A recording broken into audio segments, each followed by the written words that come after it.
ಲೋಕಸಭೆಯಲ್ಲಿ ಪರೀಕ್ಷಾ ಅಕ್ರಮ ತಡೆ ಬಿಲ್ ಬಗ್ಗೆ ಚರ್ಚೆ. ವಿದ್ಯಾರ್ಥಿಗಳ ಭವಿಷ್ಯದ ಜೊತೆ ರಾಜಿ ಇಲ್ಲ. ಕೇಂದ್ರ ಸಚಿವರಾದ ಜಿತೇಂದ್ರ ಸಿಂಗ್, ರಿಜಿಜು ಹೇಳಿಕೆ.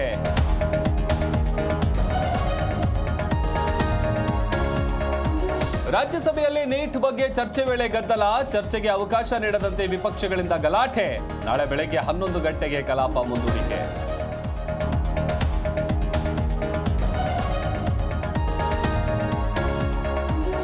ಇಂದು ರಾತ್ರಿಯೇ ಸಚಿವರ ಪಟ್ಟಿ ಫೈನಲ್. ಡೆಲ್ಲಿಯಲ್ಲಿ ನಡೆಯುವ ಸಭೆಯಲ್ಲಿ ತೀರ್ಮಾನ. ಮೈಸೂರಿನಲ್ಲಿ ಮಾಜಿ ಸಿಎಂ ಸಿದ್ದರಾಮಯ್ಯ ಹೇಳಿಕೆ.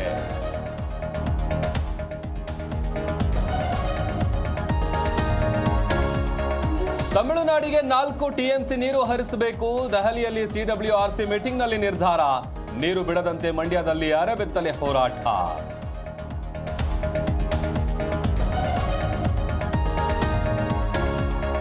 ಬೆಂಗಳೂರಲ್ಲಿ ಆಪರೇಷನ್ ಫುಟ್ಪಾತ್ ಏಕಾಏಕಿ ತೆರವುಗೊಳಿಸಿದ್ರೆ ಎಲ್ಲಿಗೆ ಹೋಗಬೇಕು? ಫುಟ್ಪಾತ್ ತೆರವು ವೇಳೆ ವ್ಯಾಪಾರಸ್ಥರ ಕಣ್ಣೀರು.